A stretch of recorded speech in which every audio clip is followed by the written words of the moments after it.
Well, I guess it's on to surgery number 2.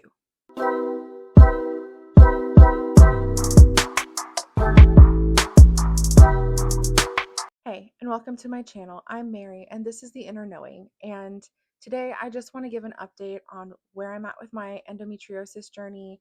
I just had surgery on June 19th. And if you're new here, we were doing that because I had some ultrasounds that showed signs of endometriomas, which are chocolate cysts on my ovaries. And my OB was having some concerns, and so was I, especially with the amount of pain that I've been in recently. So we kind of mutually decided to go ahead and do surgery.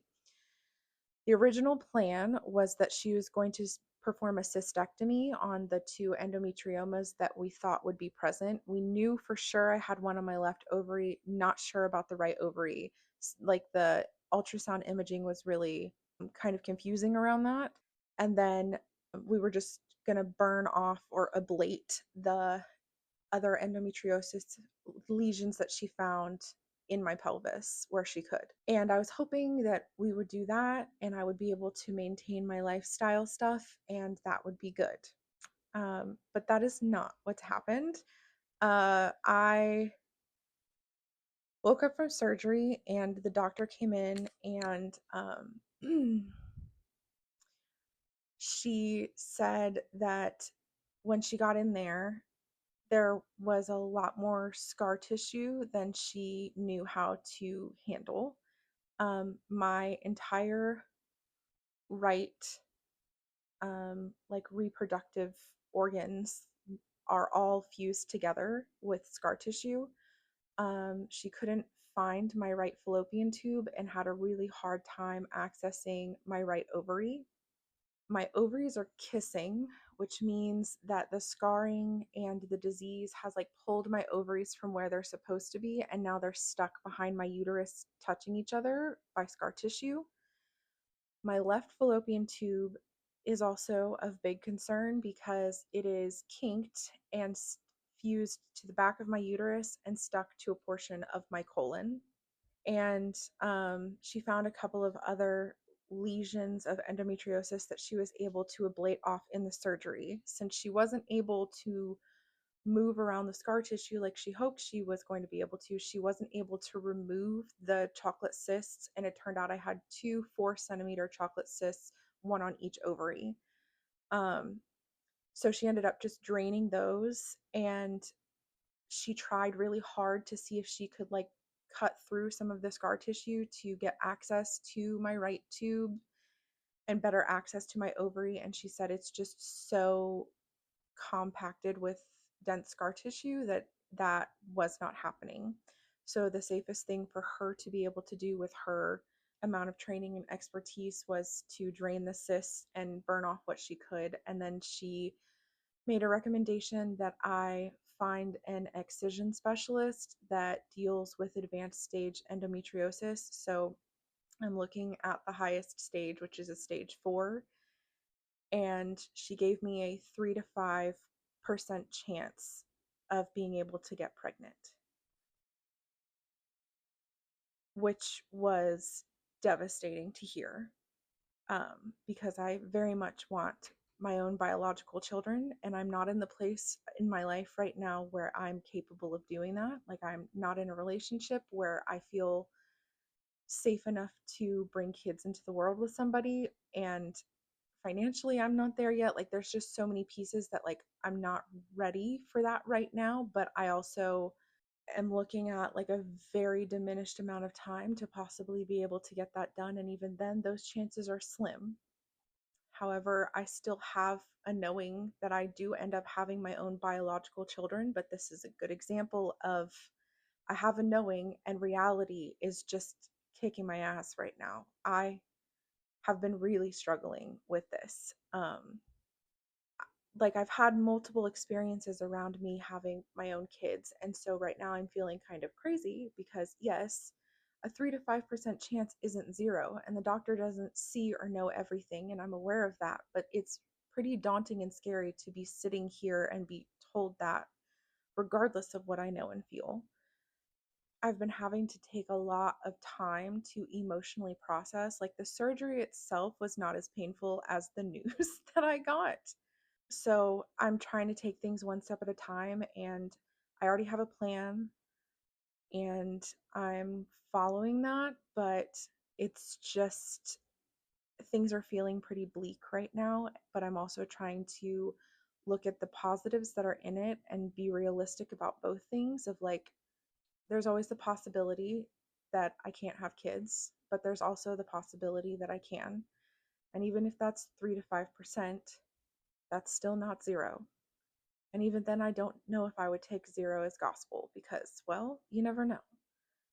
But my plan from here on out is obviously my lifestyle stuff has made a huge difference with the amount of pain that I've been in and with getting my cycles back to their regular schedule and being more healthy. So I'm planning to keep focusing my energy there, especially while I'm finishing healing from this surgery, because I would like to have the second surgery before the end of this year, because financially it would be wise for me to do that since I've already reached my out of pocket maximum for the year. So I wouldn't have to pay necessarily out of pocket for my second surgery, which is going to be arguably way more expensive and way more time under the knife than this surgery.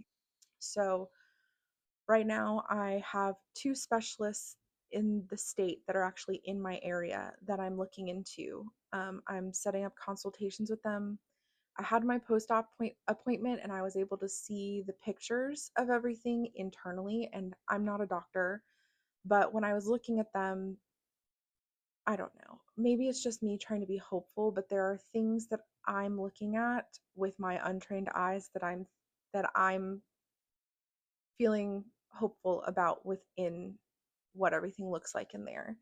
What I thought was the endometrioma on my left side causing me a lot of pain was really the fact that my fallopian tube is fused to my colon. So, like, anytime anything moves through there, or I'm ovulating and that's all trying to move around, it's like tugging and pulling, and that's what's hurting me. So, I guess that's good to know. Yeah, this is just, it's been a lot. And I've just been having to take a lot of time to like feel a lot as I've been processing through this.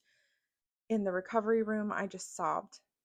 I just, I was just devastated. And I'm in that weird place between like a knowing and reality. And I feel crazy right now.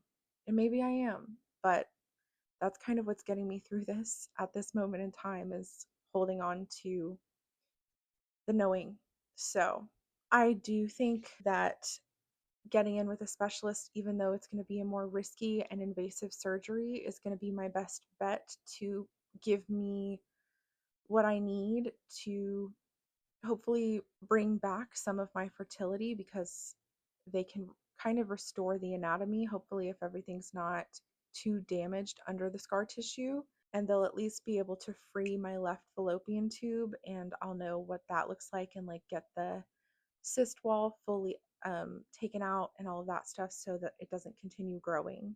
My OB was really trying to get me to take birth control and or do medical menopause, and those are two things that are just not on the table for me. One, because anytime I'm on medication that has a possibility of causing metabolic issues, I have that very loudly happening in my body.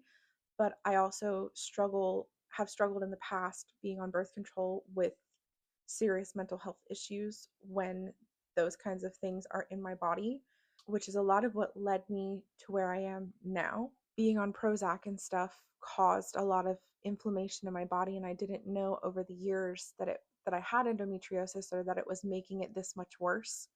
And of course, it's not the only culprit, right? Like, this disease has been there, but the amount of inflammation that it caused definitely exacerbated things and got them to where they are now. So my plan is just to find an excision specialist, and in this time that my body between healing from this surgery and going into the next one is going to be, I'm going to be intensely working towards getting my body to the healthiest place possible, especially metabolically, because that seems to be the biggest driver for inflammation in my body, which is what causes the endometriosis to be so bad, as well as helping my body like detox estrogen and all of that stuff. So that's kind of the plan for now. There's no telling how any of this is going to turn out. Also, going forward, I know how what things my body needs, and I can continue learning. So I'm just trying to look at both. I'm trying to be realistic, right? Like I'm trying not to stay too positive because this is some bullshit and there's a lot of negative feelings happening. But I'm also trying to remind myself that it's not all negative, even though there are days where I just kind of end up screaming at the sky because I'm just so pissed off and defeated and tired. So this is where my endo is right now, and I'll update you guys on the next surgery whenever that happens and how this goes. And I guess you can watch me in real time dealing with having a knowing and reality telling me otherwise, even if I know that I end up there somehow. And we'll see how this goes.